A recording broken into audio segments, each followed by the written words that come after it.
Okay, today I'm going to show you how to change the tire on a 2016 Toyota 4Runner. I've already done a video and I'll link it here on how to remove the spare tire. So we're actually just going to go get the tools and take off the tire, and I'll show you how to do that. Okay, so you want to put your brake on. So on this box, you take these two clips off. You'll find your tools here for removing your tire, and you'll also find your jack here. So righty-tighty, lefty-loosey, just go left. Okay, so when you open your bag, you're gonna find your lug wrench. There's this little thing here that's used to take the cap off of the tire. And then this is gonna be put together and used to twist your jack when you're lifting your car. The first step is to remove this cap. So you see that opening right there? That is where you're gonna wedge this tool up, and it'll come right out. So you can remove this piece. I actually loosen these lug nuts before I lift the wheel off the ground, and I'll tell you why. This is the rear wheel and the brake is on, so technically, even if I lift the wheel off the ground, I should be able to loosen these lugs.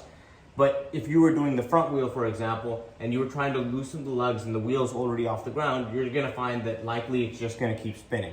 So leave the tire on the ground, loosen the lug nuts first. Now don't loosen them to the point where it's coming off entirely. Just lightly loosen these so that once it's off the ground, you'll be able to use this tool to loosen it more. So next thing I'm gonna do is I'm gonna take the jack and I'm gonna line it up on the axle, and I'll show you that. All right, so that's your wheel. Let me just give you a better angle. We're in the back left of the car. All right, let me bring the camera here.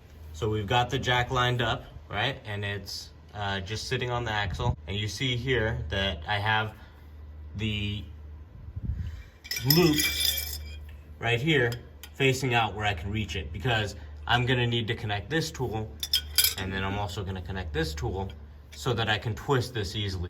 All right, so now you're ready to set up your tool. Now, I showed you this loop, I showed you this L. There's actually two more pieces that you'll find inside of your trunk. You just loosen these screws a little bit, all right? So loosen it just a bit, and you'll see inside there's the screw. You can actually see it. When you have enough room, you should be able to see that you have enough room. Slide this piece into there, tighten that up, and then your L is gonna have also a screw here that you loosen. As you're gonna put these pieces into there, okay? And then you're gonna tighten this screw. Why do you have this like an L and not on the inside, flipped around? Because you're gonna use this to twist, to raise the jack. This hook is gonna go into that loop that is on the jack. All right, so we're gonna hook into our jack. So I'm gonna twist a little, then I'll show you. Just keep an eye on your jack, make sure it's not slipping or moving out of place. Now, if you have a glove, this would be fantastic. If you don't, I don't. Go ahead and just remove it. So now you're at the point where you have to take off your wheel. This wheel is heavy, this rim is heavy. So when you take it out, remember that your rotor is right there behind the wheel. If you stick your hand behind and you try to lift up from there and you lift up from out here, and you don't realize how heavy this wheel is, once it comes off the lug, you're gonna smash your fingers between the rotor and the rim, and you're gonna cut it. So just be careful about that. Now what I'm gonna do is I'm not gonna put my hand at this place behind the wheel. I'm actually just gonna tuck it right like this, basically like right here on the back side of the wheel. That way I can't get my finger caught anywhere, but I can provide support in the back and pull this straight out.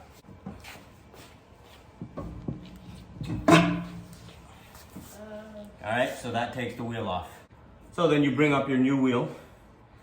Remember again, even your spare tire, it's gonna be a bit heavy. So don't stick your fingers in a place where you're gonna regret it. Right here is your rotor, right?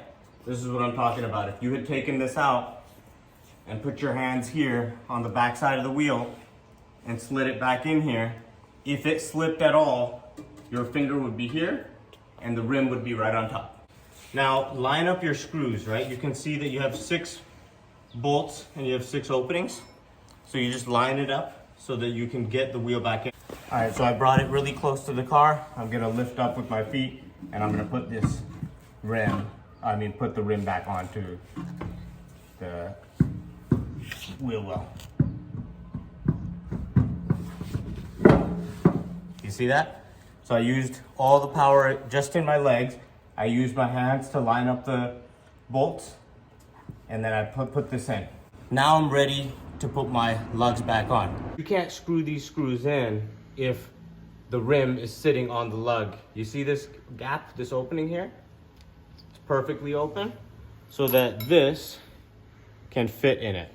Hand tighten first and then screw it on. If you use a drill or a, whatever, power tool, and you don't catch the threads of the bolt on correctly, you're gonna strip this whole thing and you're gonna have a long project to correct that. So hand tighten, right? And then you can use your lug wrench. Now, again, I'm on the back wheel right now and I have the brake on, so I can tighten this a bit more than I'll be able to tighten the front one if it's not touching the ground. So right now, I'm gonna go ahead and tighten as much as I can. Now that we've tightened this, I'm gonna tighten it more in a little bit once it's down on the ground again. So I'm gonna drop the wheel, then I'm gonna tighten it. Then after it's tightened and ready, then I'm gonna put this back on. Now the wheel is at the ground. Let's go back and let's tighten the screws, and then we'll completely remove the jack. We're gonna put this cover back on. Line it up so that the grooves go under the lugs, each of the lugs. And then you're just gonna give it a smack all the way around. All right, in each different area. And you'll know it's completely on because you'll see that it's not protruding anywhere. It's completely flush. Okay. Jack is loose. Don't waste your time trying to twist this all the way over here. All right, that's it, guys. Once you're done tightening all the lugs and you've made sure everything is all good, you put the cap back on, you take the jack out from under the car, your wheels back on the ground, dismantle all your tools and everything, put everything away, and you should be good to go.